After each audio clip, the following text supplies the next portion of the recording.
1880년대 접어들면서 일본에서는 영국 외교관이며 동양학자이기도 한 어네스트 사토와 윌리엄 에스턴, 해군병학교 초빙 영어교사인 바질 홀 체인벌린이 공동으로 조선어 연구를 시작했다. 러시아가 크림 반도에서 눈을 돌려 중국 땅 연해주와 사할린을 차지하며 극동 지역으로 진출하자 그동안 거들떠보지도 않던 조선이라는 작은 나라에 관심을 갖기 시작한 것이다. 사토는 이미 개화성 이동인과 교류가 있었고 아버지 윤흥렬의 주선으로 자신을 찾아온 윤치호에게 기꺼이 영어를 가르쳐주겠다고 제안하기도 했다. 일본어와 조선어를 비교 연구하는 등 언어 연구에 관심이 많은 에스터는 1880년대 중반 조선 주재 영국 총영사로 근무했다. 체인벌린은 차관 도입건으로 일본에 머물고 있던 김옥균에게 영어 알파벳을 가르쳤다. 그 무렵 윤치호도 김옥균을 따라 체인벌린 집을 드나들었다. 체인벌린은 1886년에 제국대학 가건학과 교수로 부임했다. 그 무렵 제국대학 성과생인 오카쿠라 요시사부로는 체인벌린 교수 밑에서 비교 언어학, 일본 문법, 아이누어, 조선어를 연구하고 있었다. 특히 조선어는 일본 가나와 어메기나 문법 구조가 거의 같아 더욱 친밀감을 느꼈다. 체인벌린 스승을 비롯한 동양학자들은 서양인에게 음소문자가 생소한 건 아니라고 하면서도 조선어 자모의 단순한 체계에 대해서는 감탄했다. 결국 그 말은 음절문자인가나는 애초에 견줄 바가 못 된다는 말이 아닌가. 근대 언어학을 배운 입장에서 오카쿠라는 스승들의 그런 말에 수긍하지 않을 수 없었다.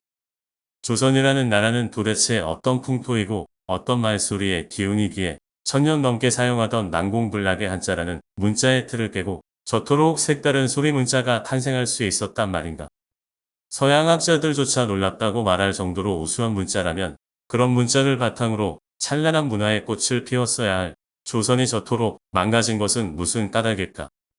오카쿠라는 호기심이 발동해 당장이라도 조선으로 건너가 조선어와 관련한 모든 것을 직접 확인하고 싶었다. 때마침 조선 정부가 경성 소재 1호 학당의 교장 겸 교사를 구한다는 소식을 제국대학교에 근무하는 대학 동기로부터 전해 듣고 지원했다. 1891년 6월 드디어 오카쿠라는 조선행대에 올랐다. 도쿄대학교는 수차례 교명이 바뀌었는데 당시는 제국대학교였다. 제물포에서 출발한 작은 증기선이 마포나루에 도착했을 때 해가 머리 위에 떠 있었다. 멀리 바라보이는 조선 포구의 풍경이 무척 낯설게 느껴졌다. 흰 옷을 입은 물체가 마치 유령처럼 오가는 모습이 드문드문 보였다. 나루터에 가까워지면서 바로 그 흰 물체가 조선 사람이라는 것을 알아차렸다. 가지야마 공사님이 기다리고 계신다네. 1호학당의 기대가 커서 그런지 자네를 빨리 만나보고 싶어 하시네. 얼른 가세. 마중 나온 공사관 직원이 오카쿠라의 손가방을 건네받아 조랑말 안장 뒤에 단단히 묶으며 갈 길을 서두른다. 나머지 짐은 공사관 물품과 함께 인부들이 실어 나를 걸세. 오카쿠라는 공사관에 들러 가지야마 공사에게 착임 보고를 했다. 오카쿠라 교장 잡았소. 외무성에서도 적임자라고 해서 기대하고 있었소. 1호학당을 조선 최고의 외국어 학교로 만들어주기 바라오. 먼 길 오느라 필요할 텐데 숙소로 가서 쉬도록 하시오. 알겠습니다. 공사님의 기대에 부응해 열심히 하겠습니다. 오카쿠라는 보고를 마치고 직원을 재촉해 공사관 근처에 있는 1호 학당에도 들렀다. 아직 공사 중인 듯 인부 몇이 바쁘게 움직이고 있었다. 공사관에서 제공한 숙소에 도착했을 때는 이미 날이 저물어 어둑어둑했다. 저녁을 먹고 다담이 6장 정도의 방으로 안내받아 여장을 풀었다. 피곤해서 자리에 누웠지만 잠을 쉽게 청할 수가 없었다. 자원에서 왔지만 앞으로 인연을 어떻게 보내야 할지 막막했다. 한숨이 저절로 나왔다. 밤늦게까지 뒤척이다가 새벽녘이 되어서야 간신히 잠이 들었다. 그렇게 시작한 조선 생활이지만 시간은 흘러갔고 그해 11월에 외무성 관비 어학생 3명이 조선으로 건너왔다. 며칠 뒤 어학생 중 게이우 기즈쿠 출신이며 동갑내기인 마에마 교사쿠가 오카쿠라를 찾아왔다. 외모가 조선인과 무척 닮은 마에마는 환한 미소로 오카쿠라에게 악수를 청했다. 마에마 교사쿠 일세. 잘 부탁하네. 오카쿠라 요시사부로라고 하네.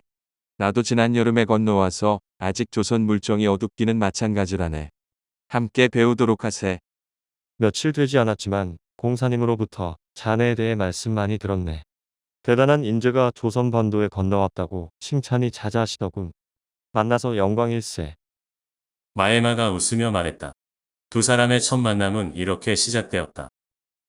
며칠 뒤 오카쿠라가 답례로 마에마를 방문했다. 오카쿠라군, 그러잖아도 적적하던 참인데 자왔네. 그래 조선 생활은 어떤가? 지낼 만한가?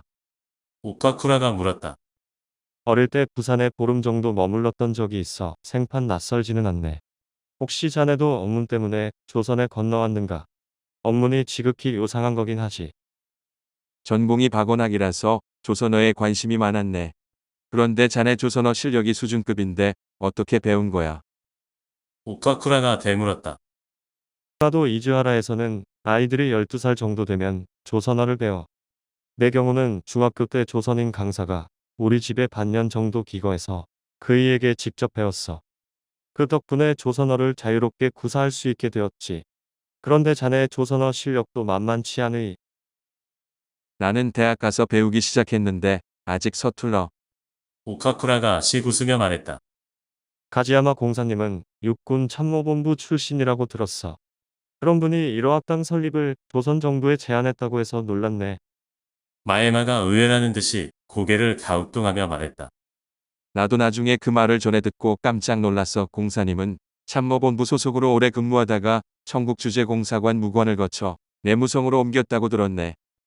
내무성에서는 지리국 차장과 국장을 역임하셨고 전임 가와키타 공사가 급사하는 바람에 지난번 갑자기 조선에 부임하셨어. 아무래도 조선은 일본의 안보와 관련하여 지정학적으로 중요한 지역이기 때문에 지도 제작이나 정보 수집 같은 첩보 활동에 능한 정보장교 출신이 공사로 적임자일 수 있겠지. 육군 소좌 때 압록강 일대를 정탐해 보고서를 만든 경험도 있고 워낙 지도를 많이 봐서 그런지 조선 지리에 훤하셔. 최근에 무관 다나카 대위가 서해안 일대로 지형 정찰을 자주 나가는 걸 보면 진화와 전쟁을 염두에 두고 있는 것 같아. 오카쿠라가 목소리를 낮추며 말했다. 조선을 우리 일본 세력 안에 들으면 속속들이 알아야겠지. 자네 말을 듣고 보니 1호학당 설립도 그 연장선에서 이뤄진 거라는 생각이 드는군. 우호 세력을 만드는 차원이기도 하고 말이야. 마에마가 진지하게 말했다. 말이 나와서 하는 이야기네만 조선은 전국이 불안해 몸조심해야 한다고 들었네. 군란 때도 그랬고 갑신년 때도 무관 이소바야시 대위가 임무 중에 귀원하다가 어학생 3명과 함께 조선인들에게 무참하게 살해당했다고 들었네. 자네도 항상 몸조심하게나. 알겠네. 그 말 명심하지. 그리고 자네도 업문에 관심이 많은 것 같은데 시간 나면 내 방에 자주 놀러오게. 그동안 수집한 책이 제법 있네. 보여줌세. 혹시 찾는 고서적 있으면 내게 말해주게. 잘 아는 조선인 고물 행상이 있네. 웃돈만 좀 집어주면 희귀본도 구해준다네. 서책 말고 도자기류 같은 고물도 취급하니까 필요한 게 있으면 언제든지 말하게. 알겠네. 나중에 부탁하겠네. 오카쿠라는 경성에 2년 동안 머무르면서 조선인 학생들에게 일본어를 가르치는 한편 조선의 교육 실태를 파악하고 어문과 문학 등 조선의 문화 전반에 대한 연구에 착수했다. 여름방학 때는 마에마와 함께 조선인 제자 한 명을 데리고 멀리 삼남 지방까지 다니며 고서적을 수집했다. 그렇게 모은 장서로 전운옥편과 정음통서 같은 의문서, 증보문헌비고 같은 백과사전류, 감각본소설, 남운태평가 같은 가집이 있다. 그의 주도 면밀함은 귀국 후 발표한 조선에 관한 논문을 통해 드러난다. 1893년 철학잡지의 조선의 문화, 동양학예 잡지에 이도 업문고라는 논문을 기고했고 이듬해 아시아주의를 표방하는 동방협회가 개최한 상담회에서 일본 교육자들의 주목을 끈 논문 조선 국민교육신안을 발표했다.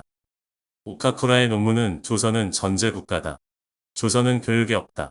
는 정도의 인식을 가지고 있던 일본 지식인들에게 조선에 대한 궁금증을 다소나마 해소해 주었다.